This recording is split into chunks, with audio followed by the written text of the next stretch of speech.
one of the reasons I brought you on here today, not just to share this story because this is absolutely ridiculous, and I think people need to hear it. Everybody needs to hear it. But also, one of the things I caught on your feed was we talked a little bit offline before we came on the live, and I have two small children. I have a stepson, and I have two small children, and they're 5 and 3 years old, and I just, as a dad, I just want to protect them with everything. Like I would die doing that if I needed to, not even a question. And you talked about the and combined with that, you have the NDP now. They're in their leadership race, and one of the candidates, Sarah Hoffman, was the health minister at the time when the NDP was in power from 2015 to 2019. At least for a portion of that, she was health minister. And you had mentioned that while she was health minister, so under her watch and under the watch of Regional Notley's NDP, they had brought on a director of a pediatrics program, Dr. Albert, was it de Villiers, is how you pronounce it? De Villiers? De Villiers. And despite not being a pediatrician himself, was brought in charge of pediatrics, and that there was also now we're at not charges, we're at conviction now, I think, at this point, right? He's convicted. He's in prison. Of child pornography and of sexual assault against a minor. So maybe you can elaborate on that, and kind of that makes me question, like, why is this guy brought to be running a program when he's not even trained in that branch of medicine? So you can definitely know more about that and elaborate on that for me. I can tell you how I came across this. Now, again, so I'm a physician. I was running my cancer program, treating my cancer patients. My program got sabotaged. I fought AHS legally for several years. The pandemic hit. I started speaking out during the pandemic, especially about the vaccines, the dangers of injuries, and so on. I was not for child pornography. That was not what I was investigating. That I don't have background in that, for example, right? However, it ran across my investigation of AHS in the college, because what I was looking at was when the college sabotaged my medical license, they took me through a process called the college hearing tribunal. And that's a process you put a doctor through when they've done something wrong, or when something's been alleged that they've done something wrong. Well, out of all the physician complaints that are filed in Alberta, only 2% go to the hearings. So I wanted to know, well, who else has been dragged through hearings like me? Because I was a whistleblower, and the only thing I had done wrong was I stood up for my cancer patients. And they had dragged me through this horrible, disgusting college hearing process, which was completely fraudulent, because they wanted something legal, or that looked legal, to justify taking my medical license. Well, I came across stories of child sex crimes committed by doctors in Alberta where they were not taken through these proceedings. In fact, what the college did was they protected these child sex offenders and pedophiles. They protected them. They protected their medical license. And in many cases, when they lost their medical license, they made sure to give them their license back and give them access to Alberta's children back. So I thought, wait a minute, what the hell is going on here in Alberta? How is it that the college can persecute doctors like myself and other doctors during the COVID pandemic who stood up for their patients, who wrote, vaccine exemption letters, or who try to treat their patients with ivermectin, like Dr. Daniel Nagassi? How can they go after those doctors and put us through this disgusting, horrific legal process, but child sex offenders and pedophiles are not put through that process? That is how I encountered this pedophilia problem in Alberta to begin with. And so I researched it in depth, and I discovered several cases. And so this case is Dr. Albert de Villiers. He was an Alberta Health Services executive. He was a chief medical officer of health of the Northern Zone. Actually, that would be your zone. That's right. That's right. You are in the Northern. So there are 5. So there are 5 zones in Alberta, right? That AHS serves 5 zones, and he was the chief medical officer of health of the Northern Zone. Now, he was in that position for 16 years. When Rachel Notley came into power, he said, yes, I'm going to be a leftist. I'm going to be an NDP stooge. Give me a golden 5-year contract and a $600,000 salary, and I will do whatever you guys want. So he was okayed by the NDP healthcare mafia and by the AHS CEO, Dr. Verna Yu, who had to approve, all these top positions. So he's in this top position, and it's under Rachel Notley's government that he starts sexually assaulting a 7-year-old boy.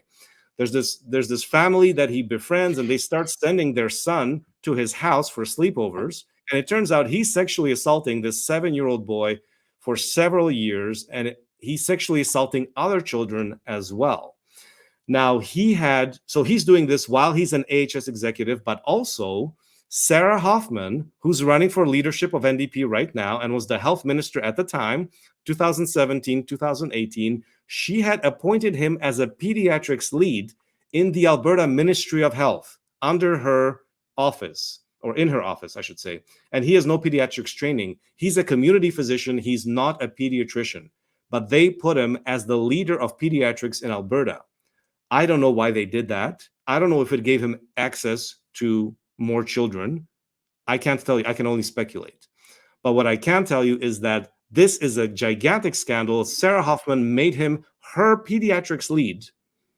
And this is on the government side. So he's got two positions. He's an AHS executive, and he is in the Alberta Ministry of Health as the pediatrics lead under Sarah Hoffman. That sounds like a conflict of interest to me, if anything. Well, and he's sexually assaulting children.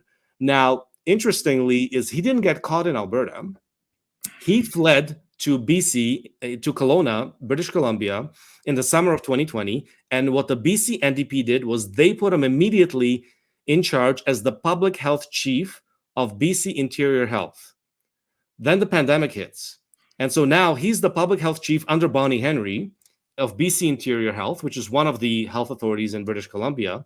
So, he's rolling out the lockdowns and masking and vaccine mandates and going after doctors who are not abiding by those things. And then he gets arrested in 2021. He gets arrested. And what the BC NDP government does is they put him on paid leave. They pay him $300,000 a year on paid leave while he awaits trial. So they know he's been charged with sex crimes against children, against a 7-year-old boy and 2 other children. They ended up paying him, the BC NDP government ended up paying him over $700,000 until he was convicted and sentenced to 5.5 years in prison. And the Alberta Crown prosecutors actually dropped the cases of the other 2 children. So they were trying to limit, the things that he was convicted on, because who knows what would have been exposed if he was actually convicted of a pedophilia ring or a child sex abuse ring, actually dropped by the Alberta Crown prosecutors and BC scandal involving Rachel Notley's government. Now, they could claim, well, we didn't know he was a child sex offender. Okay, why did you make him pediatrics lead? I think that deserves an investigation.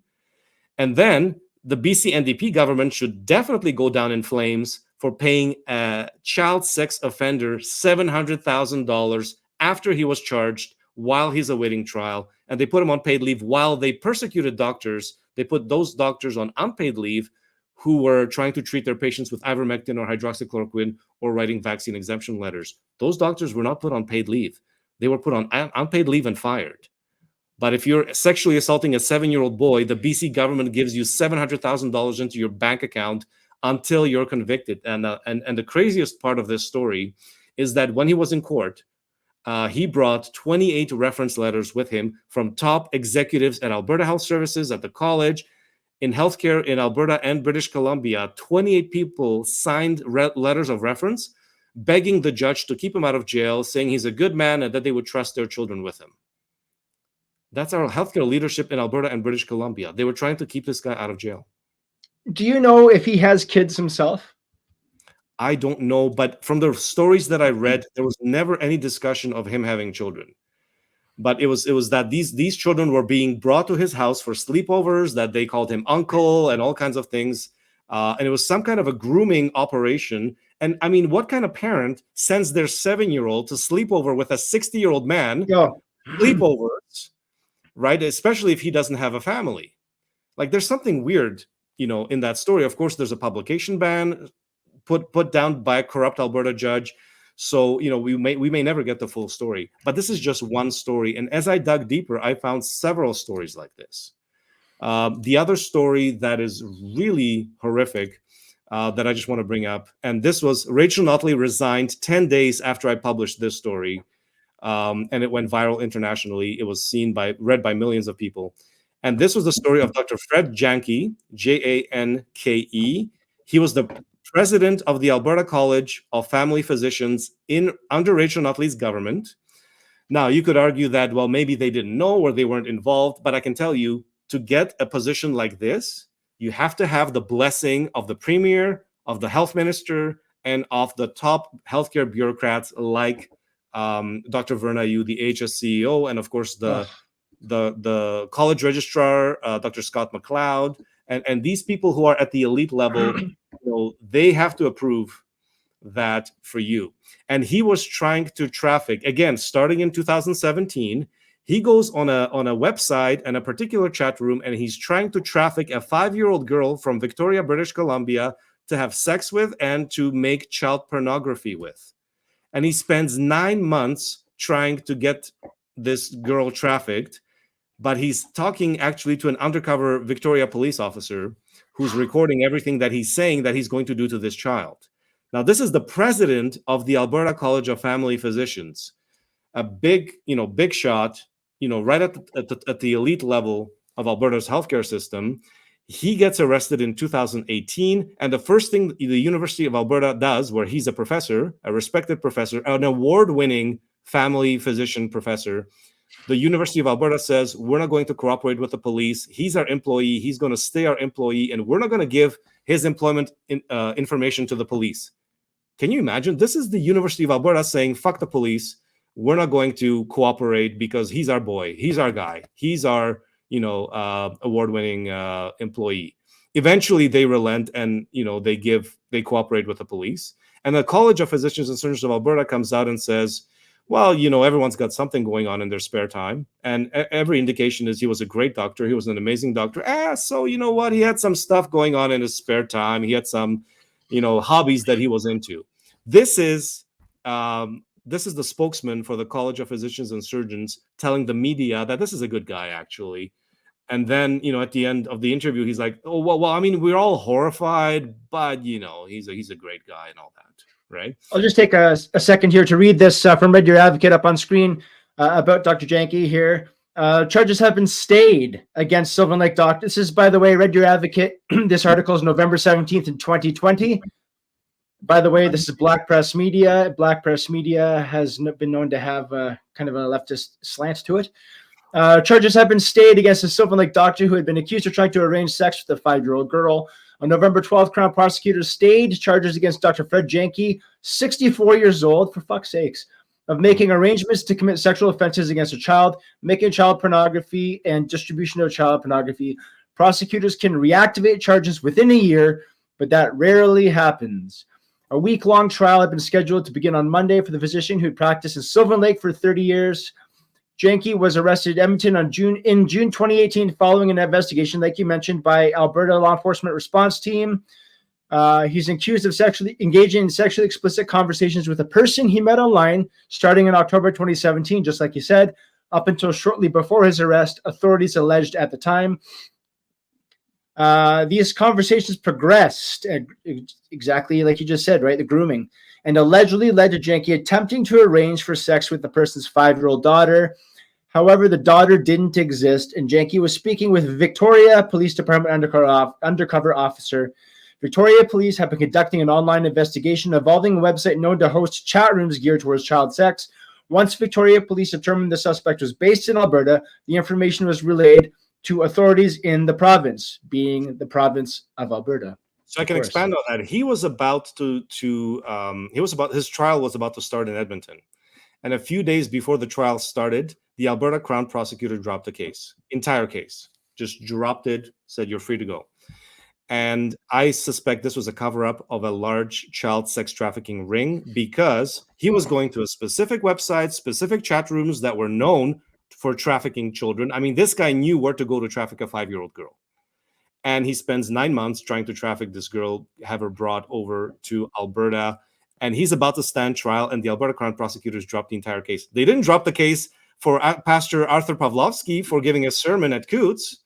They were threatening him with 10 years imprisonment, But a guy who's trying to have sex with a 5-year-old and make child pornography, oh, no, we're going to drop everything and pretend it never happened. This is the Alberta Crown Prosecutors. Alberta Crown Prosecutors are involved in child sex trafficking. They're involved in covering it up. They know exactly what's going on. They have the evidence to convict these people, but they're protecting them. And the story gets even worse than this.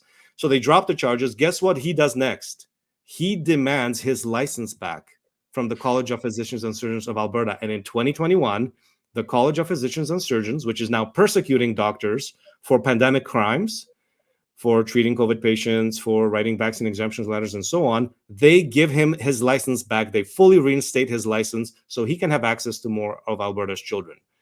And this is the college giving him his license back. Now, they say, well, we're going to put a chaperone or whatever if he's in the presence of an unaccompanied minor. But why? But it's the pandemic, so a chaperone can be done over Zoom. Why give him a chaperone if you drop the case, if he's not guilty and you give him his license back? Why does he need a chaperone? That's a good question.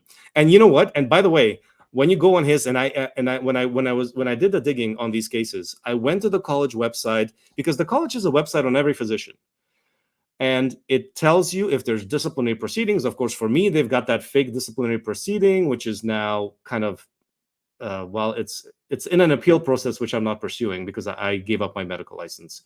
But on all of these child sex predators, when you go on the College of Physicians and Surgeons of Alberta website, there is nothing under disciplinary proceedings. Their record is clean. And you know why this is important?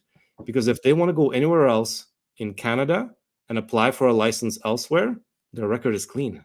No one would ever know that they were charged with sex crimes against children. Now, okay, in this case, the Crown prosecutor dropped the case and he wasn't convicted. In the other case, the guy's serving a 5.5-year prison sentence. In both of those cases, their college record that is available to Albertans, and really to anybody publicly, is clean. It says disciplinary proceedings, none. This guy has done nothing wrong. That's how the college is protecting these sexual predators and these pedophiles, is they keep their record clean. If they ever want to go elsewhere, they can go with a clean record, start sexually assaulting children in another province. No problem. And the parents will never know. I had parents reach out to me after I put out the story. Now, this is the story that Rachel Notley resigns 10 days later, completely coincidental, right? Of course. I had parents reach out to me and they said, Dr. Makis, this guy was my pediatrician and we had no idea, because the college has nothing on their website to indicate that there's anything wrong with this guy. And they're like, I'm horrified. This guy was my kid's pediatrician, right? Or we had, like, this guy was looking after my children. So this is the situation that we have in Alberta. And this is just 2 stories. I've put out 4 stories so far in January. Again, it's the same pattern over and over. People can go to my Substack and read it, makismd.substack.com, if you want to read about these horrific cases that are happening right now, right under our noses. Who's protecting these pedophiles and child sex abusers? Alberta Health Services is protecting them. The College of Physicians and Surgeons of Alberta is protecting them. The Alberta Crown Prosecutors are protecting them. And, in the case of University of Alberta, they were protecting their man by refusing initially to cooperate with the police. This is our healthcare leadership in the province of Alberta. They are knee-deep in pedophilia and child sex crimes. And I can tell you, ever since I've put out my stories, I've had other people reach out to me saying there are AHS executives who are sexually assaulting children right now.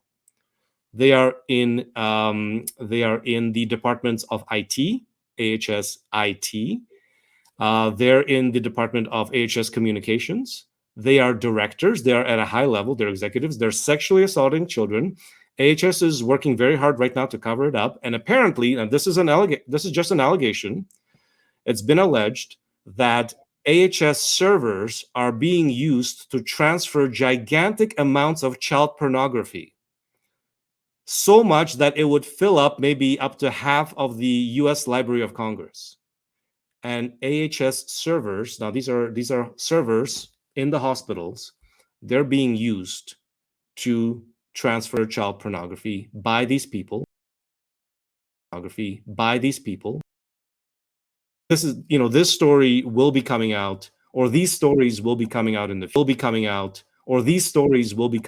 future. I, of course, can't say anything more because, it's sort of in progress. Hopefully charges will be brought. this is going on. This is going on right as we speak. And so, and again, I've been told, look, Children's Services, Alberta Children's Services is involved in sex trafficking of children. In the education system, children are being sexually assaulted. And again, these are fields that I don't know about, that I haven't done any kind of, investigative work or so on. I'm in healthcare, and I know the people in healthcare, and I can speak in detail and with knowledge about Alberta Health Services or the college and so on. And so these are the cases that I'm bringing forward. And the ones that I've published are cases that have already been written in the mainstream media.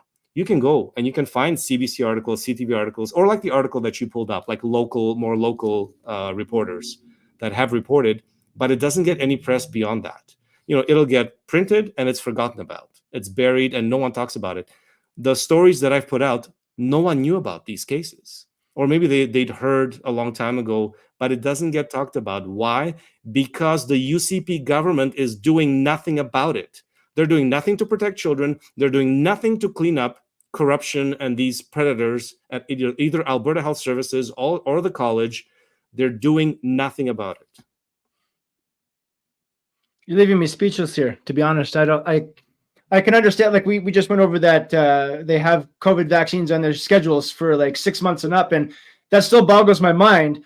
But I can at least go ahead. The reason they have that is they're following what they would say is they're following federal recommendations. So Right. They'll say, well, this was the recommendation from Dr. Theresa Tam and the public health chief of Canada, and so this is all across Canada.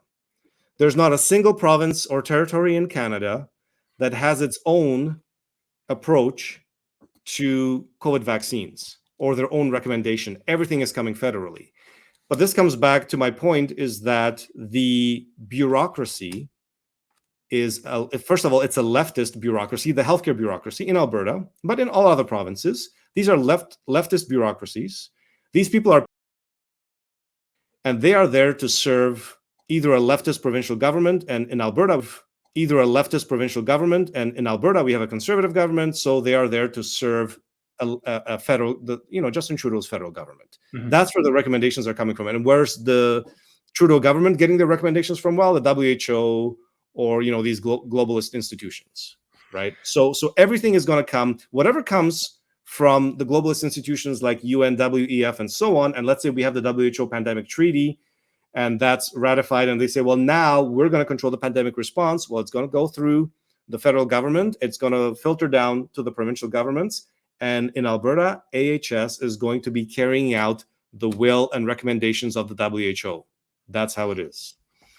Well, I can understand. I was going to say, well, I think it's absolutely stupid and in fact evil that they have that. I can understand why the government or the UCP or whoever would be like, well, they say, and well, at least it's not mandated. So now, I mean, you don't have to take it. But when it comes to what you're talking about, this thread that we're pulling on here of some sort of underground operation in terms of child trafficking, maybe, who knows how deep it goes. You have a duty. Like, they're the most innocent, they're the most vulnerable in society, and we have a duty we can't just wash our hands and say, well, you have a duty to actively protect them. And if you can't protect kids, then you should go take a long walk off a short pier. I mean, trying to be nice so I don't get pulled off of platforms for encouraging people to self-harm, but you really should consider. I'm telling you, each of these cases should be investigated. Like, for example, there are 28 healthcare executives, whether it's AHS or the college and so on, who gave reference letters to keep a child sex offender who was sexually abusing a 7-year-old child, to keep him out of jail. We need the names of those 28 people. Those 28 people should be investigated and terminated at the very least, but they should be investigated first. And I bet you that's going to expose a whole big scene, what I think is a child sex trafficking ring that Alberta Health Services is involved in and AHS officials are involved in. Why is the college protecting pedophiles? Like, that should be the end of the college as far as I'm concerned. And I'm not even talking about all the crimes that the college committed by threatening doctors to not treat COVID patients or sabotaging doctors' licenses who wrote vaccine exemption letters or, used ivermectin or what have you. The college should be terminated. It should be dissolved because it's a private corporation. All the colleges are private corporations. Every single college in Alberta is a private corporation. It doesn't have to answer to the provincial government, even though it was constituted under the Health Professions Act by the provincial government decades ago. But now they're private corporations run by mafia lawyers and bureaucrats. That's the reality of it.